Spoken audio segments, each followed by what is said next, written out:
நான் இப்போ ஒரு விஷயம் சொன்னா சத்தியமா நீங்க நம்ப மாட்டீங்க. பட் இது நடந்துட்டு இருக்குது. ஓகேவா? நீங்க நம்பலைனாலும் இதான் நெசம். அந்த மாதிரி American government has shut down. US government ட்ரம்போட ஆட்சியில இருக்கக்கூடிய American government has shut down. And இது வந்து 7 வருஷத்துல முதல் முறையா நடக்குது.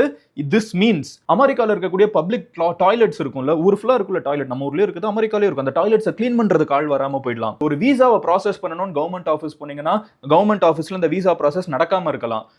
கவர்மெண்ட் நடத்தக்கூடிய மியூசியம், அப்புறம் வந்து பார்க்கு, இதெல்லாத்துலயும் ஆள் மெயின்டைன் பண்றதுக்கு இல்லாம போயிடலாம். இன்னும் சில இடங்கள்ல உள்ளே வரவிடாம கம்ப்ளீட்டா க்ளோஸ் பண்ணி வச்சிடலாம். எவ்வளவு நாளுக்கு தெரியாது. ஆனா இப்படி ஒரு விஷயம் அமெரிக்கால நடந்துட்டு இருக்குது. நீங்க யோசிப்பீங்க, மதன் என்ன மதன் சொல்ற, ட்ரம்ப்ங்கிற அவங்க இருக்கிறதுலே பவர்ஃபுல்லான கண்ட்ரி, இருக்கிறதுலே அதிகமா பணம் இருக்கக்கூடிய கண்ட்ரி, எதனாலதான் ஷட் டவுன் ஆச்சுன்னு கேட்டீங்கன்னா அது இன்னும் கிரேசியான விஷயம். பணம் இல்லங்கிறதுனால. கேட்கறதுக்கே பயங்கரமா இருக்குல்ல. பட் நம்ம நினைச்சு கூட பார்க்க முடியாத ஒரு விஷயம் வந்து அமெரிக்கால நடந்துட்டு இருக்குது. இப்படி ஒரு விஷயம் இந்தியாவில் நடக்க வாய்ப்பே கிடையாது. ஆனா அமெரிக்கால இது நடக்கும். ஏன் இது நடக்குது? யாரெல்லாம் இதனால பாதிக்கப்பட்டு இருப்பாங்க? அண்ட் இது வந்து இந்தியன்ஸ் எப்படி அஃபெக்ட் பண்ண போகுது? இந்தியாவை எப்படி அஃபெக்ட் பண்ணுது? அமெரிக்கால என்ன நடந்தாலும் அது இந்தியன்ஸ் அஃபெக்ட் பண்ணுமான்னு கேட்டீங்கன்னா ஆமா பண்ணும். ஏன்னா ட்ரம்ப் எல்லாத்தையும் ஒண்ணுக்கு ஒண்ணு ரிலேட் பண்ணிக்கிறாரு. இது போக நம்ம ஊர்ல நம்ம வந்து ஒரு லாஸ்ட் ஒரு 1 வீக்கா நம்ம இன்டர்நேஷனல் என்ன நடக்குங்கிறத நம்ம சுத்தமா பார்க்க முடியல.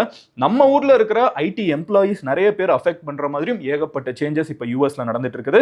அதெல்லாம் என்ன அப்படிங்கறது தான் ஒவ்வொன்றா இன்னைக்கு வீடியோல நான் சொல்ல போறேன். யூஎஸ் கவர்மெண்ட் ஷட் டவுன் ஆனதுக்கான காரணம் என்ன, எவ்வளவு நாளைக்கு இந்த ஷட் டவுன் இருக்கும், காசு இல்லங்கிறாங்களே, என்ன காமெடி அங்க நடந்துட்டு இருக்கு. அட் த சேம் டைம் இந்தியாவில் இருக்கக்கூடிய ஐடி எம்ப்ளாயிஸோட ஃபியூச்சர் என்ன, இந்தியாவில் இருக்கக்கூடிய டெக் பீப்புள் மோஸ்டா அந்த யூஎஸ் போகணும், H1B விசா வாங்கணும், அமெரிக்கால போய் படிக்கணும், அங்கே வேலை பார்க்கணும், அங்கே செட்டில் ஆகணும், இந்த மாதிரி நினைக்கக்கூடிய மக்களோட ஃபியூச்சர் என்ன நடந்துட்டு இருக்கு ஒவ்வொன்றா நான் டீடைல்டா உங்ககிட்ட சொல்ல ஆரம்பிக்கிறேன். பட் அதை பார்க்க ஆரம்பிக்கிறதுக்கு முன்னாடி as I always say, இந்த மாதிரி வேர்ல்டு ஃபுல்லா நடக்கக்கூடிய காம்ப்ளிகேட்டட் டாபிக்ஸையும் நீங்க ரொம்ப சிம்பிளா 10 நிமிஷத்துல ஈஸியா புரிஞ்சுக்கணும், எனக்கு ஒரே இடத்துல எல்லாத்தையும் தெரிஞ்சுக்கணும், நைட் தூங்க போறதுக்கு முன்னாடி எனக்கு ஒரு எக்ஸ்பிளனேஷன் எல்லாம் புரிஞ்சுக்கணும் அப்படின்னு நினைச்சீங்கன்னா இவ்வளவு தூரம் வந்துட்டீங்க. அப்படியே சப்ஸ்கிரைப் பண்ணி MG ஸ்குவாட்ல சேர்ந்துருங்க.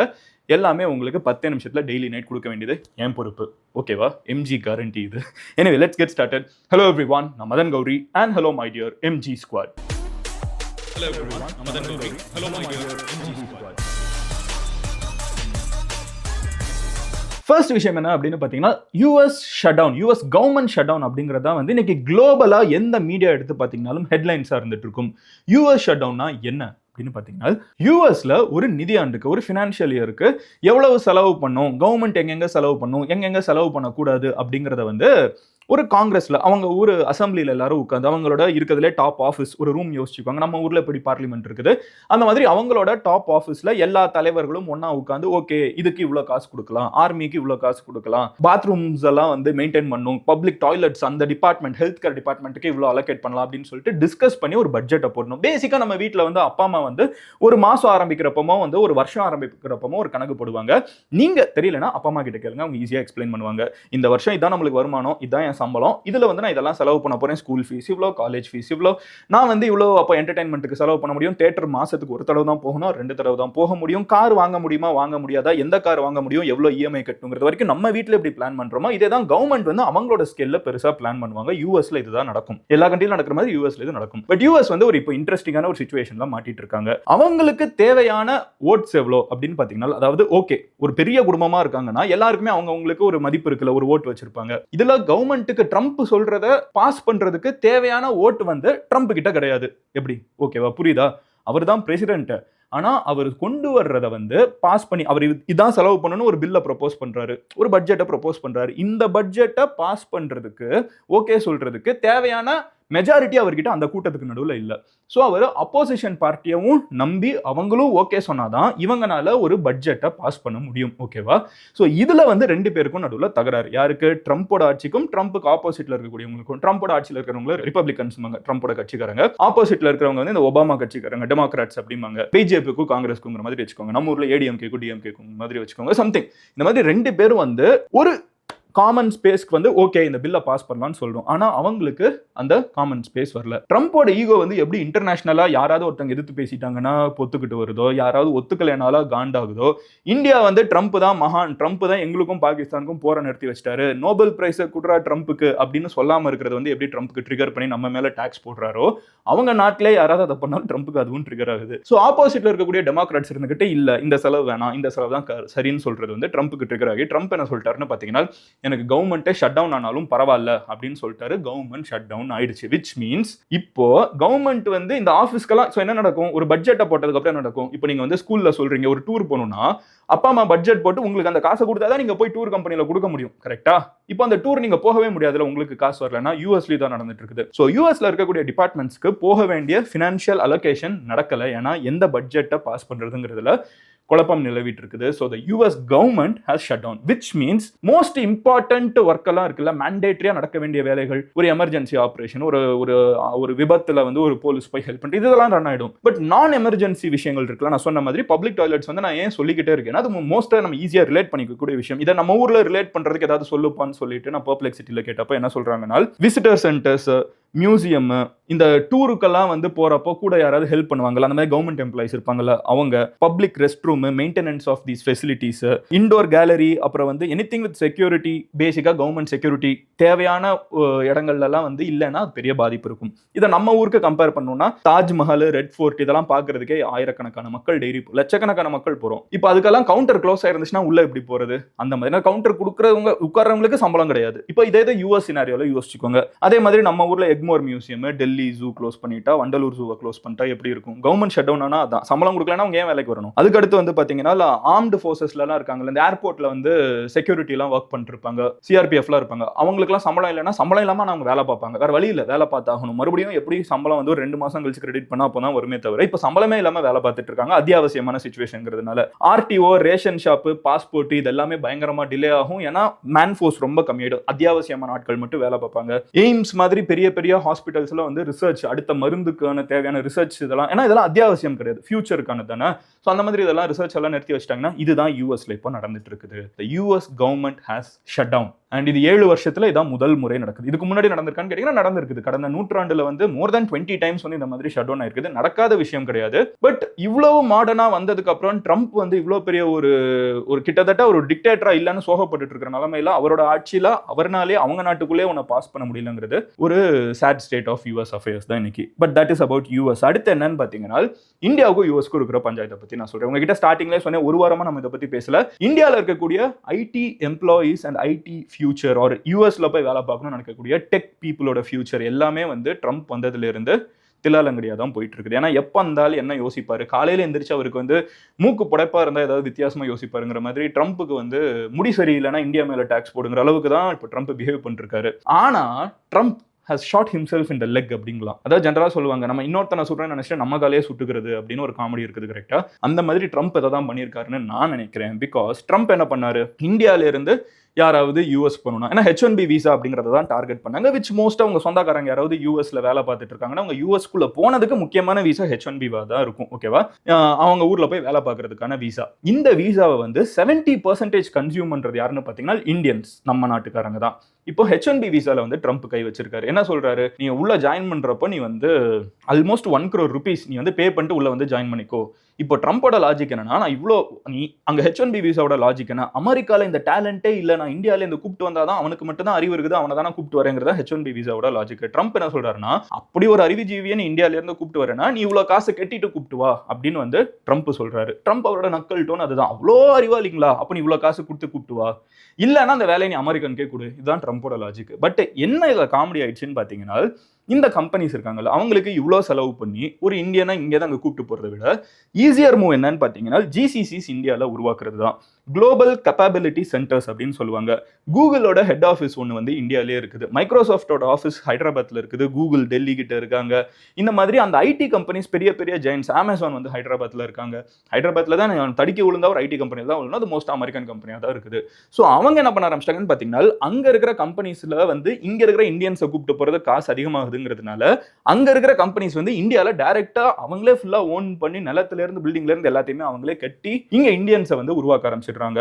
இந்த இதுக்கு பேரு தான் GCCs, குளோபல் கேப்பபிலிட்டி சென்டர்ஸ். உலகத்திலே இருக்கக்கூடிய GCCsல வந்து மோர் தென் ஹாஃப் வந்து ஆல்ரெடி இந்தியால தான் இருக்குது. தேங்க்ஸ் டு ட்ரம்ப் இது இன்னும் இந்தியால அதிகமாக போகுதுங்கிறாங்க. இதோட விளைவு என்னன்னு பாத்தீங்கன்னா, இந்தியால வேலை பார்க்கக்கூடிய ஐடி எம்ப்ளாயிஸ், நீங்க ப்ராபபிலி ஐடில ஒர்க் பண்றீங்கன்னா tech Mahindra, CTS, TCS, what ever it is, உங்களுக்கு வந்து ஃபியூச்சர்ல அமெரிக்கால தான் போகணும் அப்படின்னு நீங்க யோசிச்சீங்கன்னா அதுக்கான வாய்ப்புகள் கண்டிப்பா has gone down a lot.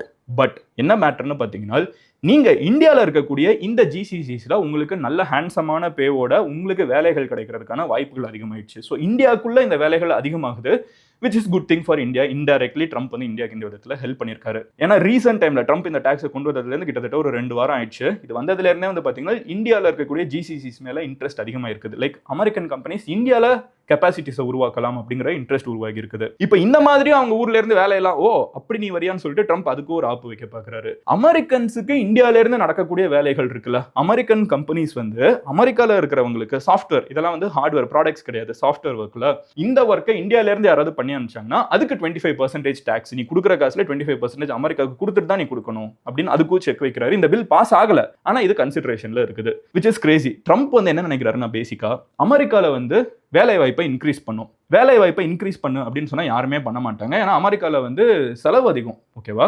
அதாவது வாழ்வாதாரம் வந்து அதிகம். அமெரிக்கால ஒருத்தன் வேலைக்கு வரனா அதிகமாக தான் சம்பளம் கேட்பான். அதிகமான சம்பளத்தை அதிகமான வெள்ளைக்காரங்களுக்கு கொடுத்து அதிகமான ப்ராடக்ட்ஸை உருவாக்குறதை விட கம்மியான சம்பளத்தை இந்தியன்ஸ்க்கு கொடுத்து இந்தியாவில் அவுட் சோர்ஸ் பண்ணாங்க. அதுக்கப்புறம் அதை விட கொஞ்சம் அதிகமாக கொடுத்து அமெரிக்காலேயே இந்தியன்ஸை கூப்பிட்டு வந்து வேலை பார்த்துட்டு இருந்தாங்க. ட்ரம்ப் இதை தான் கட் பண்ணி எல்லா வேலையும் அமெரிக்கன்ஸ்க்கு போகணும்னு நினைக்கிறாரு. ஆனால் அப்படி அவர் போக ஆரம்பிக்க அந்த கம்பெனிஸ் வந்து அமெரிக்கா விட்டு பேசாம பெர்மனண்டா இந்தியா மாதிரி கண்ட்ரீஸ்க்கு வந்துடலான்னு பார்க்குறாங்க. We are the global super power of engineers, ஓகேவா?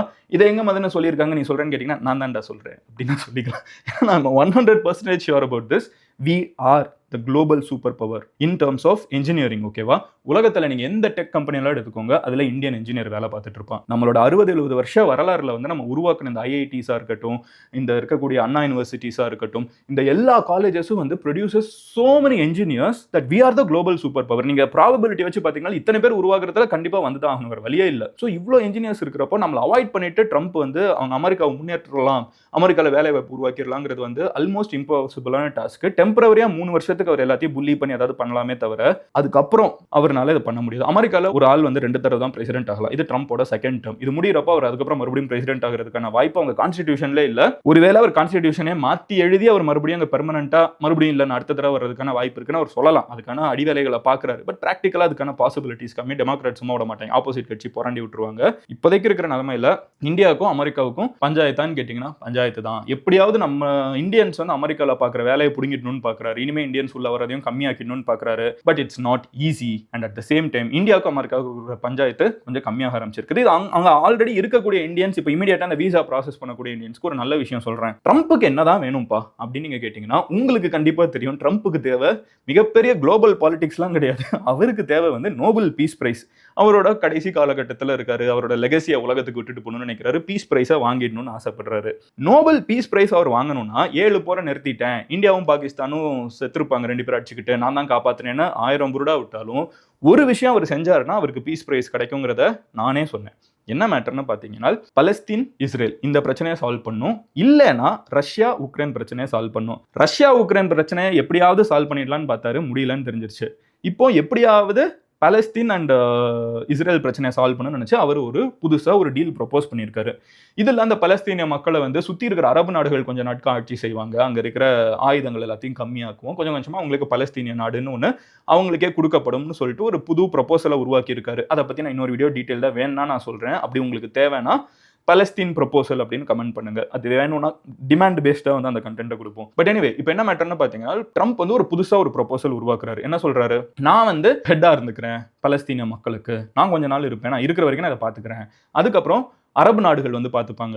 அதுக்கப்புறம் என்ன ஆகும்னு பார்த்தீங்கன்னா பலஸ்தீன மக்களே அவங்களோட சுதந்திர நாடுகளை வந்து சுதந்திர தலைவர்களை வந்து உருவாக்கிக்க முடியும், டெமோக்ரஸியை ரீஸ்டோர் பண்ணுவோம் அப்படின்னு சொல்லி ட்ரம்ப் வந்து ஒரு புது பிளான் கொடுத்துருக்காரு. இஸ்ரேல் வந்து இதுக்கு ஓகே சொல்லிட்டாங்க, ஆனால் இன்னும் ஹமாஸ் ஓகே சொல்லலை. ஏன்னா அவங்க தான் இப்போ அங்கே பவர்ல இருக்காங்க, கரெக்டாக அவங்க ஓகே சொல்ல. பட் இந்தியா வந்து இதுக்கு ஓகே சொல்லி இருக்குது. அரபு நாடுகள் ஓகே சொல்லிட்டாங்க, உலக நாடுகள் ஓகே சொல்லிட்டாங்க, இந்தியா வந்து இது ஆமோதிச்சு ஓகே சூப்பர்பா அப்படின்னு சொல்லியிருக்காங்க. In fact we welcome president Donald J Trump's announcement of a comprehensive plan to end the Gaza conflict அப்படின்னு சொல்லிட்டு ட்ரம்ப்புக்கு ஆதரவா நம்ம இந்தியன் பிரைம் மினிஸ்டர் ட்வீட் பண்ணியிருக்காரு. அந்த ட்வீட்டை ட்ரம்ப் ரீட்வீட் பண்ணியிருக்காரு. பேசிக்காக இது என்ன மேட்டர்னு பார்த்தீங்கன்னா இந்தியாவுக்கும் ட்ரம்ப்புக்கும் பஞ்சாயத்து ஆரம்பிச்சது ட்ரம்ப்புக்கு நோபல் பீஸ் பிரைஸ் கொடுக்கணும்னு சொல்லி நாங்கள் சொல்ல முடியாது. ஏன்னா சொல்லணும்னா இந்தியா பாகிஸ்தான் பிரச்சனை அவரை தான் நிறுத்தி வச்சாருன்னு சொல்லணும். அப்போ இந்தியா முடியாதுன்னு சொல்லிச்சு மே மாதம். அப்போலேருந்து தான் அந்த பிரச்சனை ஆரம்பிச்சிச்சு. இதுக்கு சுமூகமான ஒரு தீர்வு என்னன்னு பார்த்தீங்கன்னா ட்ரம்ப்புக்கு என்னதான் வேணும், நோபல் பீஸ் பிரைஸ் வேணுமா, ஓகே வச்சுக்கோ, என்ன நீ இப்போ இந்த புதுசாக ஒரு ப்ரொபோசல் கொடுக்குற, அதுக்கு சப்போர்ட் கேட்குற, ஓகே கொடுத்தாச்சு அப்படின்னு சொல்லிட்டு இந்தியா இப்போ கொடுத்துருக்குது.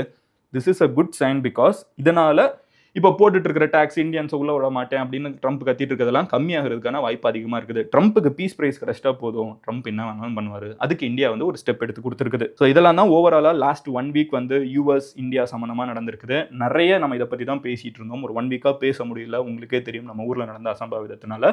பட் ஹோப்ஃபுல்லி அதெல்லாம் சரியாகி மறுபடியும் நம்ம ஊரில் தவறுகள் நடக்காமல் நம்ம எப்பவும் போல ட்ரம்ப்பை பற்றி பேசுறதுக்கான வாய்ப்பு ஃபியூச்சரில் இருக்குங்கிற நம்பிக்கையோட இந்த வீடியோ நான் முடிச்சுக்கிறேன். உங்கள் ஃப்ரெண்ட்ஸ் யாராவது யூஎஸில் இருக்காங்கன்னா, வெளிநாடுகளில் இருக்காங்கன்னா, இல்லை வெளிநாட்டில் இருக்கிறவங்களோட அப்பா அம்மாவாக இருந்தாங்கன்னா, ஒரு ஃபேமிலியாக இருந்தாங்கன்னா, அவங்க கிட்ட இந்த வீடியோ ஷேர் பண்ணுங்க. It will be of super help. India US tensions are going to get better. It is going to do well. ஓகேவா? இந்தியாவுக்கும் அமெரிக்காவுக்கும் இருக்கிற டென்ஷன்ஸ் வந்து கம்மியாகி 2 நாடுகளுக்கும் இருக்கக்கூடிய ரிலேஷன்ஷிப் நல்லா இருக்குங்கிறது மதன் கௌரியோட ப்ரெடிக்ஷன். மோஸ்ட்டாக நம்ம ப்ரெடிக்ஷன்ஸ் கரெக்டாக வந்துருக்குது. இதை நான் ஆணவத்தில் சொல்லலை, ஜஸ்ட் ரீஅஷூரன்ஸாக சொல்கிறேன். ஓகேவா? ஏன்னா தெரியுது இதை தான் நோக்கி தான் போகுதுன்னு இவ்வளோ நாள் நியூஸ் பார்க்குறதுனால ஒரு பேட்டர்ன் தெரியுது. So stay strong. ஓகேவா? அமெரிக்காவில் இருக்கக்கூடிய இந்தியன்ஸ்க்கு நான் சொல்லிக்கிறேன். எனிவே, நாளைக்கு இன்னொரு வீடியோவில் பார்க்குறேன். அன்டில் தென் பாய் மதன் கௌரி. நீங்கள் இந்த மாதிரி வேர்ல்டில் நடக்கிற எல்லா விஷயத்தையும் 10 நிமிஷத்தில் தெரிஞ்சுக்கணும்னு நினச்சிங்கன்னா மதன் கௌரி சேனலை சப்ஸ்கிரைப் பண்ணி எம்ஜி ஸ்குவாடில் சேருங்க. நீங்கள் என்ன பர்சனலாக ஃபாலோ பண்ணணும்னு நினச்சிங்கன்னா எந்த சோஷியல் மீடியாவிலும் மதன் கௌரின்னு சொல்லி சர்ச் பண்ணுங்க. It's verified profile. நீங்கள் ஈஸியாக என்னை வந்து டிஎம்ல அடுத்து நான் என்ன பேசணுங்கிறத சொல்ல முடியும். Love you all. Take care. Bye. Cheers எம்ஜிஸ்.